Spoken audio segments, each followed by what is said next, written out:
But if you go, What's number two?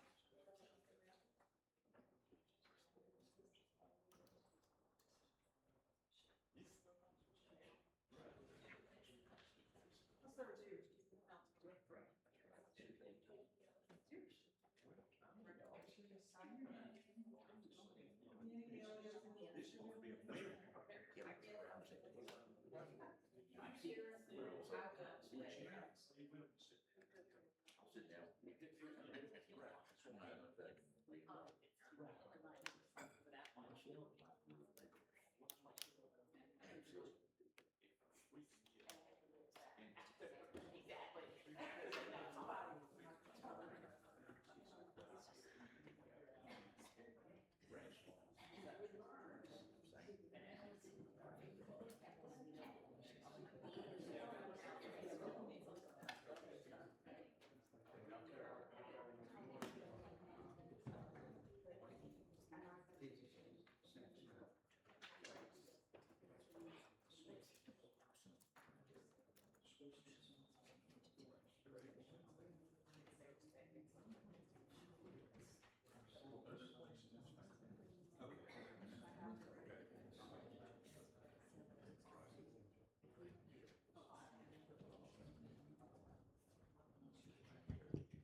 Well, yeah, but you get to know, let's just make it fast. There's 30 seconds.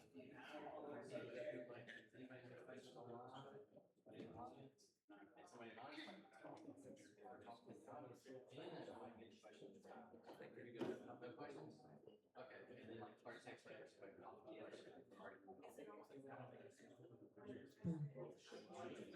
I know.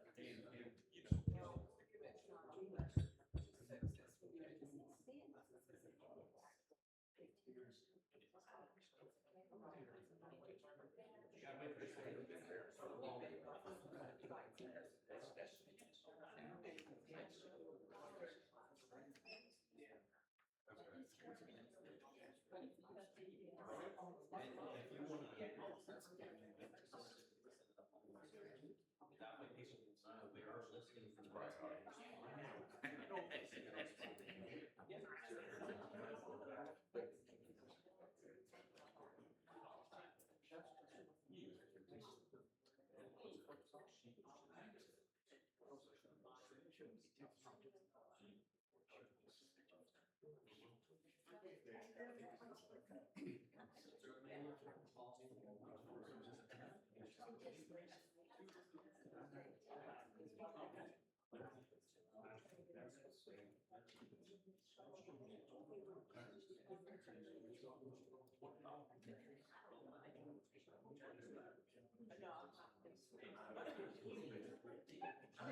So you open it.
Okay.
If friends could begin to settle in, we'll go ahead and get started with our representative body meeting.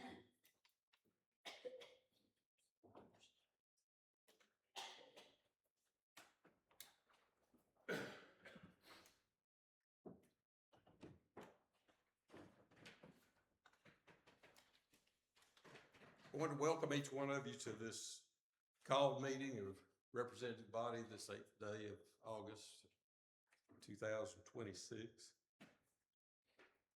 I had some thoughts this morning as we settle in and begin to consider the business before us. Probably most of you read Mike Wall's weekly epistle. I read them all and pass along things that I pick up. And the one that he did recently called Why Not struck a chord with me. And I just wanted us to consider that this morning. If you've all read it, this will just be a repeat, but let me read it for you.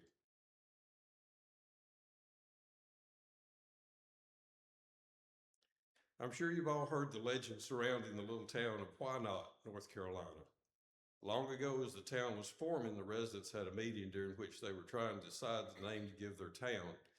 Many different names were suggested, but none seemed to please everyone, and as rejection after rejection surfaced, eventually the town folks began to be weary of the process. People began to phrase their suggestions in the form of, well, why not name it this, or why not name it that? Reaching their limits, someone finally said, why not name it Why Not? Whether that's true or not, I have no idea. Though some have accused me of being old as dirt, I'm really not, and I was not present when the name was chosen, but it's a good story. This week I was confronted with a why not that stings. Having dinner with a couple who came from another state and have only known about the Friends Church since moving to North Carolina, he asked a question. He had taken the time to do some research about Quakers and spent time studying Friends doctrine. He positively commented that Friends doctrine is purely, as William Penn stated centuries ago, New Testament Christianity revived, and is arguably the best of any church. That sounded good, but it was the question that followed that really stung. Why are Quakers not growing? What do you think? Why not?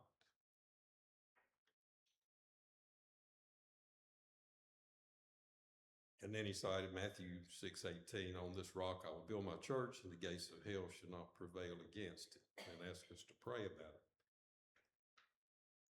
I had the opportunity this last week to be in touch with Ms. El Morales, who is the pastor at Odre Nuevo. We're trying to get their church building completed, and I was trying to be of some assistance there. And something he said during that really stuck with me. This little church building, which is just, you could fit it in this room, easy, very simple. And he's excited about getting his ministry started in that building, in that place. And as we talked about it, he said, my vision for this church is to be the largest Hispanic speaking or Spanish speaking church in North Carolina. He said, this place we're building now, this will be the kitchen one day. And I said, Miss L, I hope so. I hope so. And whether Miss L's dreams are practical, I don't know. Whether they're doable, I don't know. But he's got them. He's got them. And it made me wonder, do we have them? Do we have a dream? Do we have a dream like that?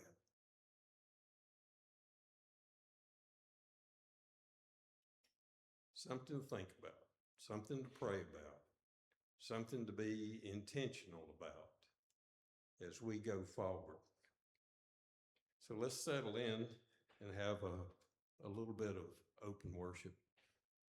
If the Lord lays something on your heart, please share it.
Heavenly Father, as we gather here this morning, we ask your presence with us. We ask that all things that we say and do and consider in this meeting for business and worship be pleasing to you. We ask that you remind us that part of Jesus' admonition was for us to go and spread his gospel. Help us to do that in the coming days, weeks, years. Help us to share what we have. In Jesus' name, amen. Glad to see each one of you here this morning for this call meeting. We have one large item of business and a few little other things to bring to your attention. I guess I'll ask Chris to do roll call. Okay. All right. Goldsboro. Wood Swamp. Marmac. Archdale.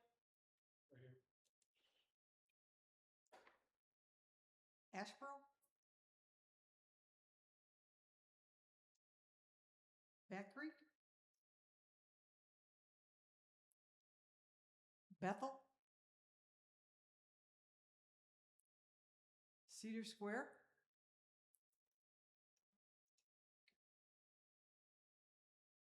Marlboro. 1, 2, 3, 4. Randleman. Science Hill. South Plainfield. Thomasville. Cane Creek. Center.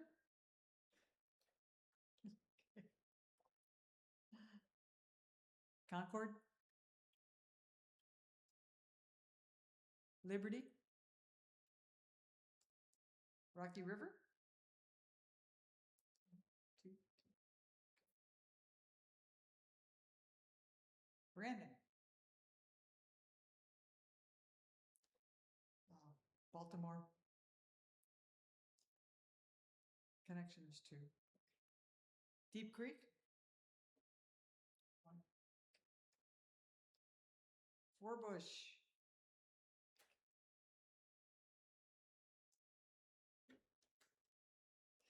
Hunting Creek. Kernersville. Mountain View. Okay, order in Nuevo. White Plains. Winthrop. I guess, I don't know if I ask at this meeting if there's visitors. Asheboro's too? Oh, okay, thank you.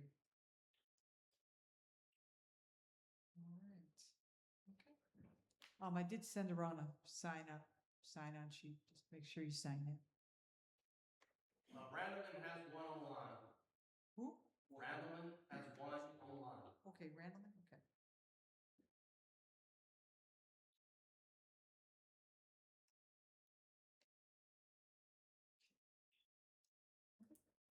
All right.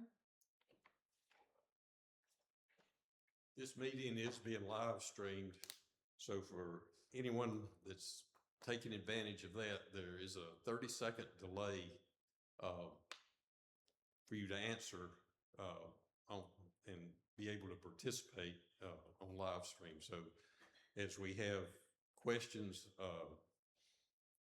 we may take a little pause to allow the folks online to participate. So don't think we've gone to sleep. We're just pausing. Okay. All right. And as I said, welcome.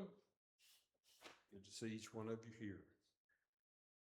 The business before us today is to consider the hiring of the communications coordinator. And I'm going to let Aaron speak to the process that we've been through to come to this moment.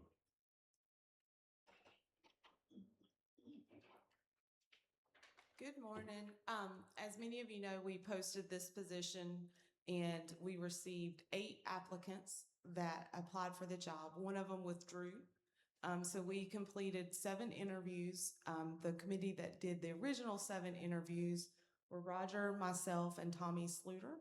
And then after that, we had narrowed it down to 2 candidates, and then AOC as a group interviewed both of those candidates. After extensive consideration, conversations about it, we decided that Monica Fulp-Williams was the candidate that we wanted to bring forward to this group. This position, it has many purposes, but one of the main things is we want to get everyone to know who everybody is and how to get in touch with everybody's church, who the clerks are, who are the POCs, for all of that. And then also improve our communications just as a group, whether it be online, through newsletters, and general things of that nature. It's one of the things that's been brought to our attention by the yearly meeting that we're not great at knowing everything that's going on among ourselves.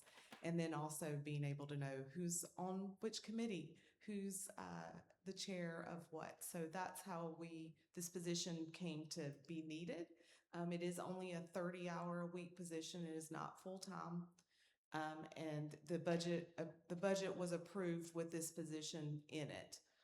So it was something that we all agreed on at budget time.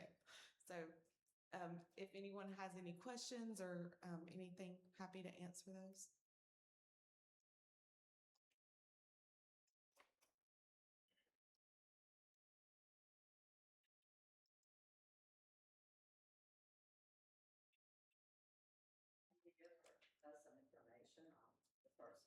Yeah, sorry, you got your, I assumed you got resumes.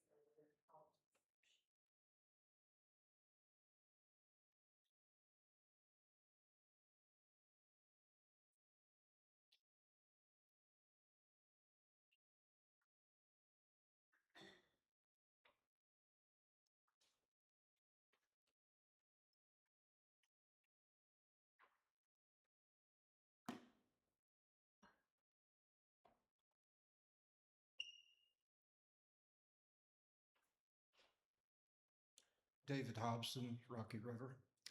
As a member of the program committee, I can speak with assurance of how Monica's been efficient and helpful guiding the program committee to plan for annual sessions and such, or making sure some things were taken care of and setting up for annual sessions, organizing that and making sure things are in place. Thank you.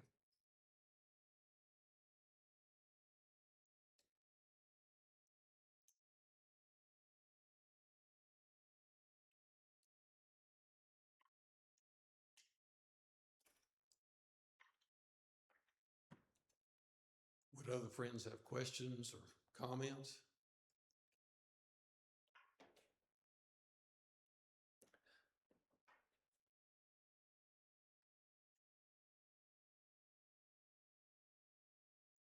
Would friends then approve the hiring of Monica Fulp Williams to be our communications coordinator?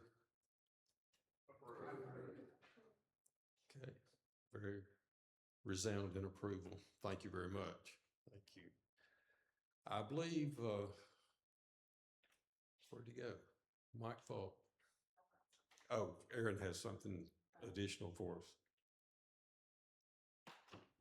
So two things. We have set up an email for this position.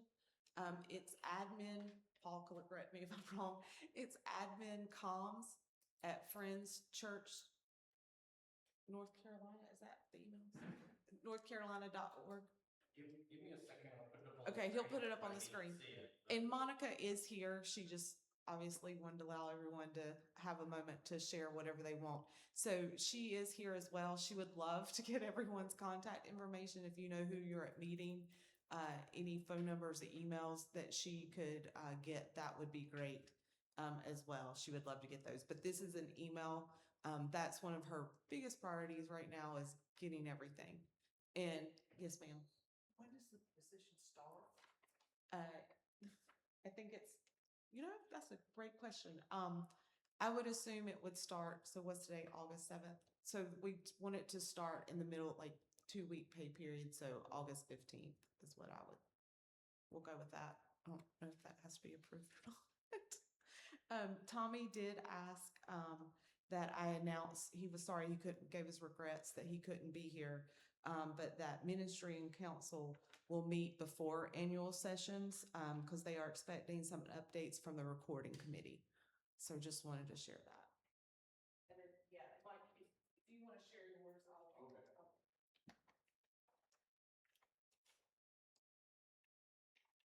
I should have asked if anybody had any regrets from people. I didn't even ask that. So Tommy Sluter was a regret. Anybody else? No? Okay.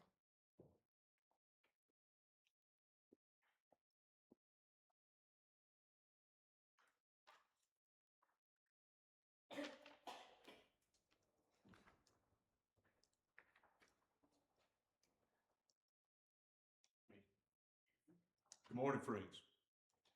It's good to see this crew here this morning, and it's always a good opportunity to share your smiling faces with each other, and let's see how everybody's doing and what's going on. Since 2017, well, let me regress further then. In 1911, there was a concern in North Carolina yearly meeting that there needed to be a form of compensation or some way of helping pastors.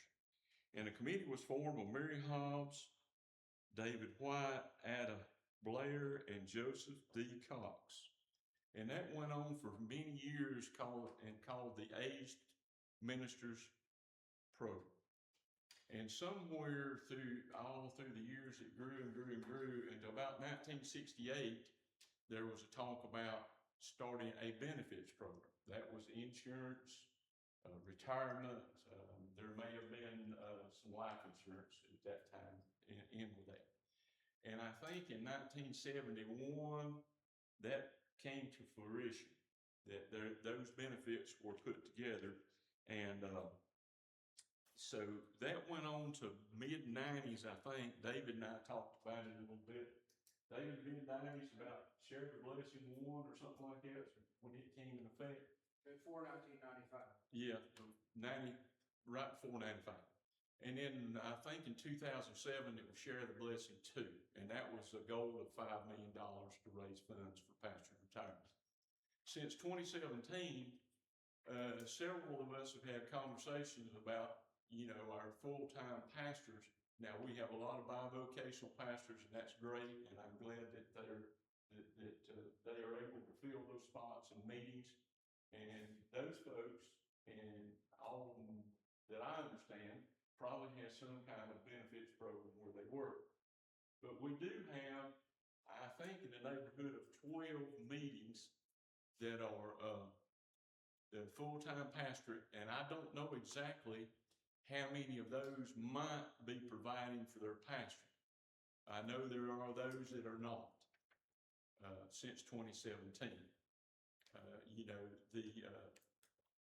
Our Health Act that came in the mid-teens kind of took our insurance program away because there was no provider that wanted to do a group policy for us, and it was cheaper for pastors and families to go under the new act that was informed by the Obamacare or Fair Trade Act, Fair Health Act, or whatever you want to call it. But that was put together, and then shortly after that, we laid down the pastor's retirement, and I think that ended in 2017.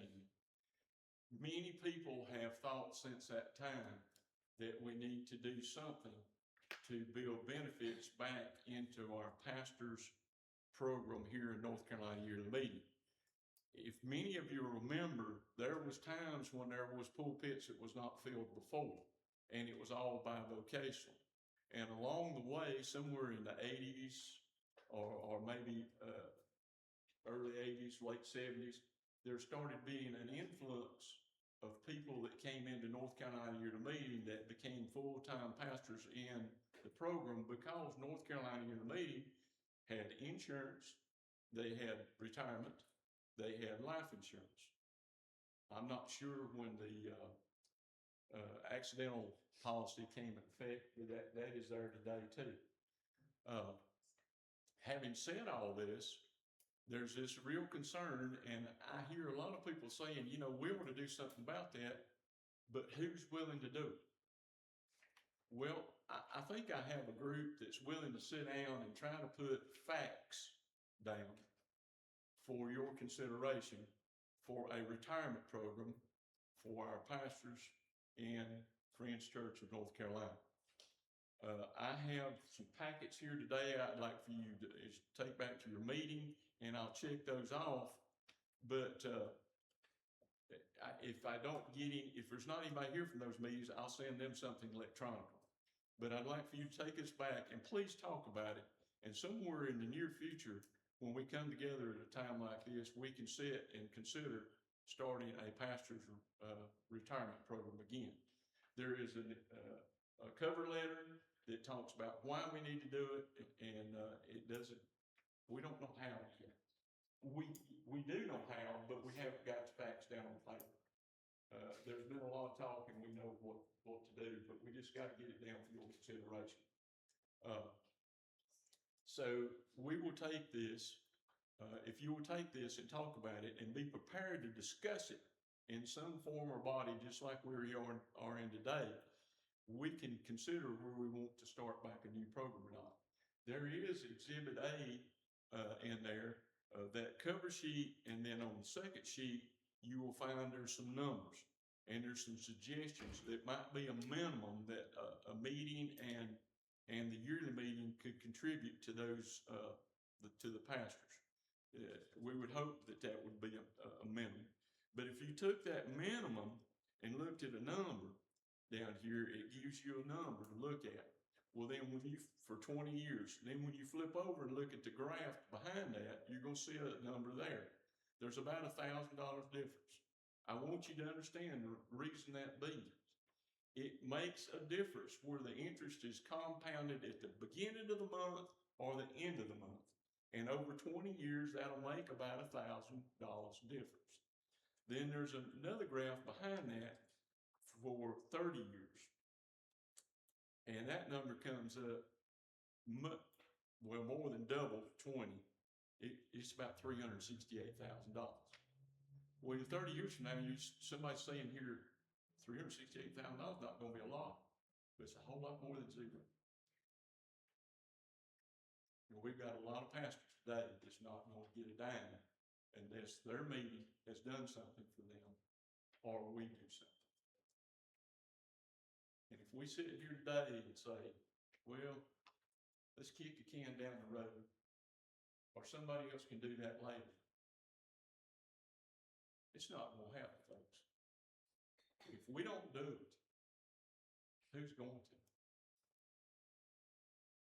If you want more pastors back and be able, when your pastor says, I need to retire, or your pastor can't pastor you anymore for whatever reason, God's called them to another calling. If there's not a program in place, we're going to have a deficiency, and it's going to be more and more and more. I heard a pastor say not long ago, and he was retired. He said, why would I want to try to get my son to be a pastor? Because there's nothing except what he gets along the way. There's nothing at the end. Over 100 years ago, these names that you know very well had a vision. We need to catch that vision. We need to find a way to build in some kind of financial parachute, if you want to call it that, for the day when our pastors can't fill the pulpit anymore.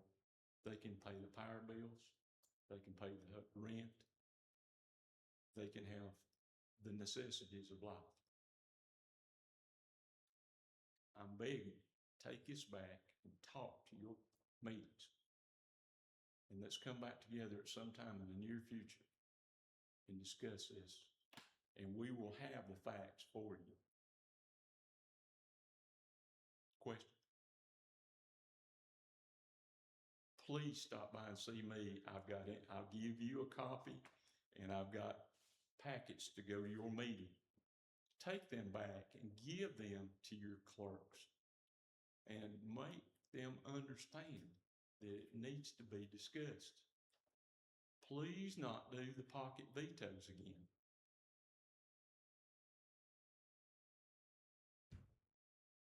Thank you, clerk. See me up here before you leave.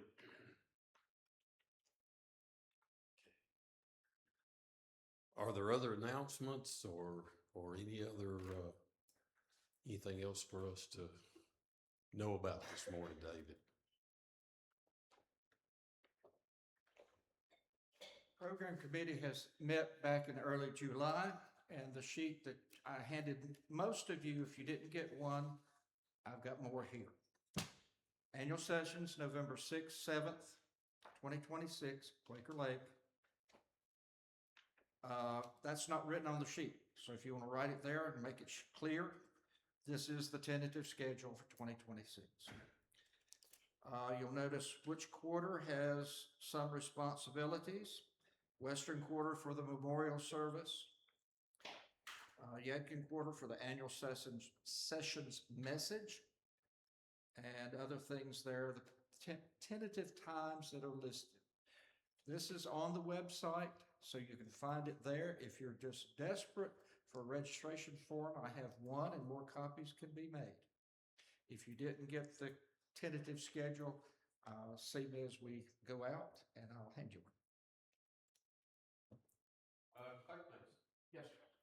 Can you send any of that to me What is the, email address to send memorials to a wrestling reporter? Who do I need to send? OLI550@hotmail.com. Just for the events.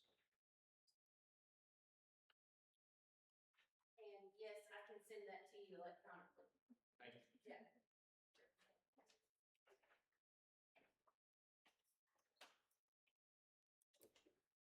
This is just an announcement that the North Carolina USFW met some time ago, and we had a lot of concern that we have not met in person, and those plans for triennials that, if you remember, the last one was in 2023, where Quaker Men, USFWI, and FUM all met in Kenya. And the next plan was it to be held this summer in Western Yearly Meeting in Indiana, and that all fell through because of all the financial issues and staff challenges at FUM. But North Carolina USFW felt like if we are going to continue to grow as a group, we need to know each other, we need to meet each other, and we need to not do all these virtual meetings. And so we offered to host a triennial for USFWI, and they accepted. We agreed to invite Quaker Men International, and they accepted. And then we also extended the invitation to FUM, and after some time, they have now accepted. So North Carolina will be hosting a triennial on July the 21st through the 24th, 2027. Very early plans are being made. Jan Doe from Marlboro and I are kind of steering the committee. And we are looking at possibly holding it with the adults meeting here and the youth at Marlboro, or everything at the Marriott in Greensboro, which we're trying to make it as financially feasible as we can. And so we're working out details to see which is going to be the best place to hold it. But definitely put your dates for the July the 21st through the 24th, 2027. And this will be a triennial of FUM, QMI, and USFWI. And we will take any help we can get from you North Carolina people. So just call Jan or me if you have any interest in being involved in the planning. QMI, Quaker Men International, and USFW International.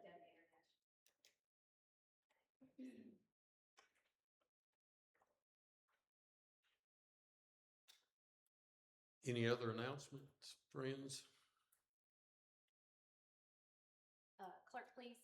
Yes. I just have little cardstock DIY that I made real quick that has more contact information on it other than just what Paul's put up on the screen real quick. Basically, it has my cell phone on it as a way to contact me in addition. So before you leave, just see me. I got my nice little baggie. I can give you one. Thank you. All right. So be sure and pick up that contact information. If nothing else, then we stand adjourned. Thank you. Please come up and get your stuff, please.